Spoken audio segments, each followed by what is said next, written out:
Hi, this is Hank reporting from Kyiv, and this is my update on Russian-Ukrainian war. Let's see what happened around Ukraine in the last 24 hours. Russian drone attacks on Ukraine. Moscow region welcomes Ukrainian drones. Large artillery depot hit. Air defense of the occupiers hit in Mariupol. Anniversary of release of Kherson. Tinfoil hats against NATO. Military aid supplied by North Korea to Russia. Ukraine built unique Howitzer dummies. Happy Ukrainian burned a helicopter. Drones and missile stats. Russian losses in a war. Russia continued to terrorize our cities with drones and missiles all weekend. In the video you can see the aftermath of a Shahed drone hitting a residential building in Odessa. One woman was killed, more than 10 people were injured, dozens of civilian cars were destroyed. There is nothing new here because such terror tactics have become the hallmark of the Russians. Personally, I still do not see a direct benefit from such actions, except that the level of hatred towards them remains at a consistently high level. But there is something new in this situation. Russians have begun to modernize Iranian drones to kill our civilians more effectively. In the video you can see a drone with a Termobaric charge. When it hits a target, it sprays a cloud of explosive mixture and thus detonation is amplified. The arms race continues. We were also able to get a whole sample of the new Russian drone called Parody. I talked about such drones recently and now we have the full picture. This is a dummy. As you can see, it is made as cheaply as poorly as possible and quality is not required there. The Russians launched such drones together with the classic Shaheds and their small copy Gerberas, and together they tried to overload our defense system. By the way, this is a logical step because if we see a drone flying we cannot say exactly what it is installed on it. Therefore, our defenders of the sky must shoot it down. Interestingly, 2 drones were found on the territory of Moldova a few days ago, their officials confirmed. Fortunately, no one was hurt, but this is further proof that Putin doesn't care about world security and he's step-by-step raising the level of escalation. The same thing happened in Donbass. First, small groups of local bombs with ancient AKs, then separatist statements, then the first artillery shelling. Fast forward 10 years and now you see a war in which tens of millions of people suffered and dozens of cities were razed to the ground. This also started small, you know how they say about a butterfly flapping its wings on the different side of the planet. This game can and should be played both ways. In the video, our drone with a recognizable triangular tail flies over the Moscow region and surprised residents suddenly remember that their country is waging a bloody war with its neighbors. By the way, this is one of the main problems now. The largest Russian cities do not feel the war the way Kyiv does, for example. For Moscow, this war is still somewhere far away, and if you do not read the news, then it is as if it doesn't exist. Such actions are aimed precisely at reminding Russians that retribution will come. I cut the sound on this video. There behind the scenes Russians are telling an impressive story about how a missile flew and at that very moment their air defense system launches another missile at our drone.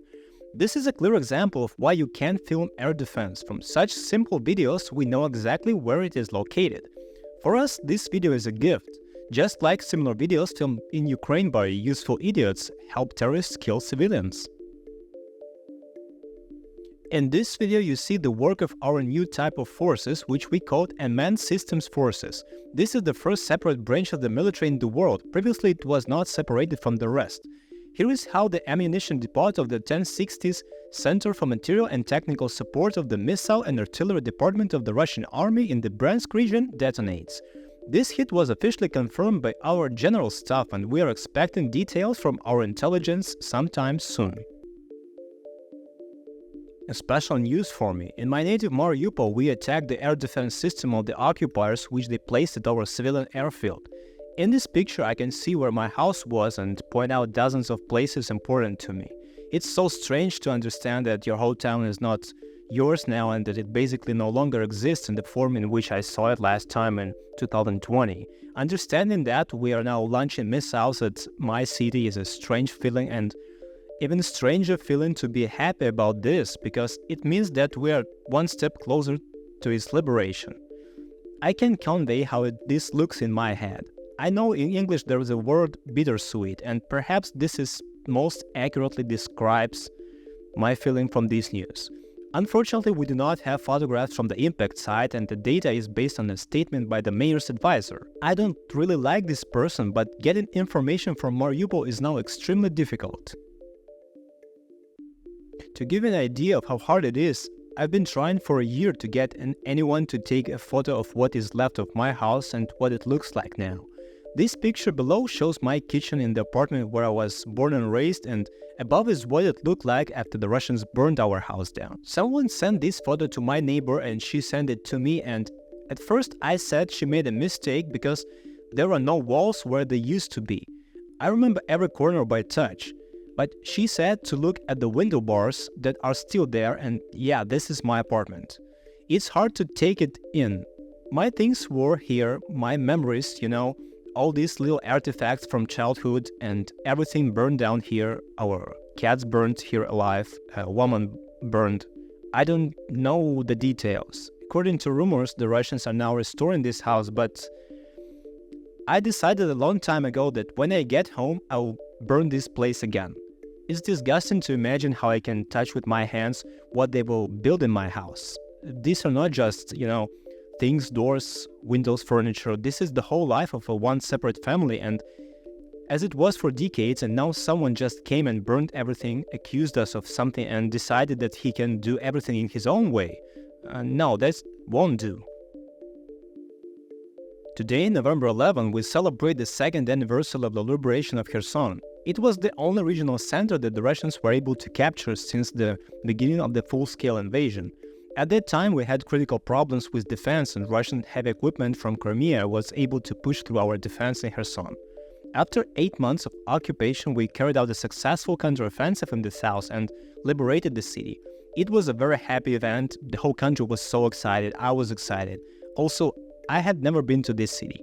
And now we know that November 11 is an important date. And I'm a little encouraged by the fact that one day we will know the date of the liberation of Mariupol and all the other cities.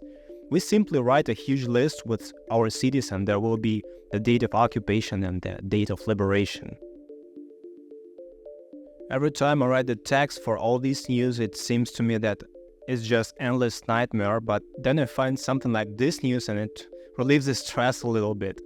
In the photo you can see teachers in Russian schools, and they put on a tinfoil hats on their heads to protect themselves from NATO satellites. This was a prank from Belarusian activist Vladislav Bohan, who wrote a letter on behalf of the ruling party United Russia and sent it to 7 Russian schools with a demand to hold a patriotic action called Helmets of the Motherland. This is how Vladislav himself describes the action, quote, "Continued measurement of the level of fascism in Russian society based on Umberto Eco's essay Eternal Fascism. This time the criterion under study was obsession with conspiracy. According to the legend, NATO plans to irradiate the Russian population with electromagnetic pulses using satellites, and teachers from the Voronezh region must stand up for the defense of the motherland and hold a masterclass Helmet of the Motherland on making tinfoil hats." I really like this prank, and it really makes it clear that in Russia, society is ready to do any kind of nonsense if they are told from above. I have studied several sources that have calculated the volume of military aid supplied by North Korea to Russia, and these are the numbers that seem the most accurate. Of course, Putin and Kim are not interested in you knowing about this, so the information is based on the data from several intelligence agencies and OSINT analysts. Of course, hiding thousands of containers with shells in the age of internet is not easy. The total number today is estimated at 3,600,000 shells of 122mm and 152mm calibers. From the data that I have, the cost of one shell is about $1,000. According to such conservative estimates, North Korea and Russia have spent more than $3,600,000,000 for a chance to kill more of us. With this money, they could feed the starving people, build hundreds of schools and hospitals, improve the standard of living, but this is the essence of dictatorship. It exists as long as it suppresses and conquers others. Just a hungry, primitive society with space satellites and nuclear bombs. In contrast, figures from our allies are cited. I expect a major study on this topic by the end of the year, but for now we can say that our partners from all countries participating in Rammstein have supplied us with approximately 5,500,000 shells. As far as I know, shells are more expensive for us than for Russia and Korea because we focus on Western prices and markets. If we take the average price for one shell of $5,000, then it comes out to more than $27 billion. And this money could also go to improving the standard of living and health of people, but no, damn it, we have to spend it on protection from barbarians. Yeah, freedom is not for free. In this video, you can see for the first time the dummies of American M777 Howitzers, which were built by Ukrainian craftsmen to deceive the Russians. What is unique is that these models have an imitation of a shot with smoke and sound. Even using modern drones with super optics and 4K resolution, it will be difficult to understand whether this is a real gun or not. Perhaps we're laughing in vain at Russian speakers who regularly report on thousands of destroyed Ukrainian howitzers. Maybe they are simply breaking our dummies. Who knows? This demon, for example, recently spoke at the forum and said that in Kursk region they destroyed, quote, "In 3 months of military actions, the losses are greater than for the entire last year for the Kyiv regime, over 30,000 people. Well, they lost fewer tanks, now about 200, and last year for the entire year they lost 240. And what's funny is that a year earlier, he said another quote, "Since June 4, Ukrainian units have lost over 90,000 people, these are sanitary losses, 557 tanks, almost 1,900 armored vehicles. No matter how hard you try, these numbers do not add up, he just generates them randomly."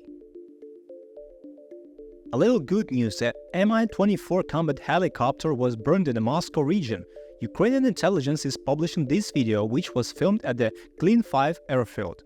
Judging by the fact that the man is showing the rock on sign, he is clearly happy about what is happening. I want to believe that there will be more such people, and I hope that he is safe. If every Russian who does not want war burns some military equipment that they use for assault, not for defense, even without casualties, then imagine how quickly the war would end. On Sunday, I photographed a demonstration of families and relatives of prisoners of war. People come to Kyiv every weekend and rally with posters in support of those whom Russians do not release into freedom, as it was promised in 2022 when the defenders of Mariupol laid their arms on order of President Zelensky and the chief of the Ukrainian army, Valery Zaluzhny. As I said, we returned more than 500 bodies of the dead recently, but unfortunately the exchange of prisoners of war didn't follow. It's very sad, but we do not lose hope. Even those who do not have relatives in captivity gather here. Even those who have already lost relatives just come to support the others. Together it all seems to be easier to bear. I met this gentleman from Australia and came up to thank him for being here with us. We discussed our views on the war and why Putin cannot be allowed to win. It's very important that people come to Ukraine and support us in different ways.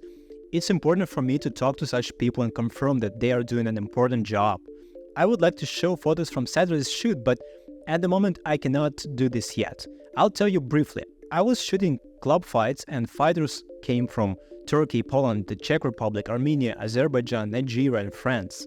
When people with blood on their faces took microphone after the fight, thanked for the warm welcome and for the good fights and said glory to Ukraine, and 400 people answered in chorus, "Glory to heroes," it touches the soul. I'll show the photos as soon as possible. This morning I woke up at 6 a.m. for a message about a possible massive missile attack. The Russians raised 12 heavy bombers. I quickly got ready to the shelter, but the attack was not confirmed and I sat down to write the text for this video. In general, the trend continues. They are launching more and more drones. On Saturday there was a new record, 145 drones at a time.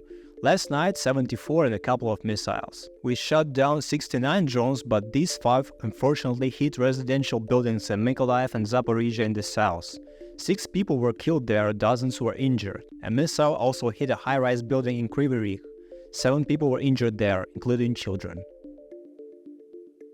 Casualties of Russians. According to our general staff, the Russian army lost 1,770 people last day. I think this is an all-time record.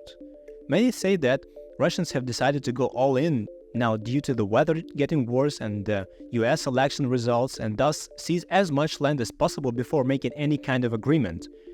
Of course, this is just an assumption, but I hear this most often. As you can see, 40 armored vehicles and 119 regular vehicles were also destroyed. This means that there was a massive assault. But there are only 4 tanks, which may indicate a shortage. Here are all the news for the weekend. I often don't have time to note where the drone or missile hit again because there is too much news like this. Literally every day we see it and it all just merges into one big lump. In addition to the usual autumn blues, we have absolute uncertainty about the future. It is difficult to imagine what will happen tomorrow. There are no trends for improvement, but we are somehow still holding on. Thanks to everyone who helps. If you want to support this channel, there are all the links below. I hope you're okay wherever you are on this planet. Take care and I hope to see you tomorrow.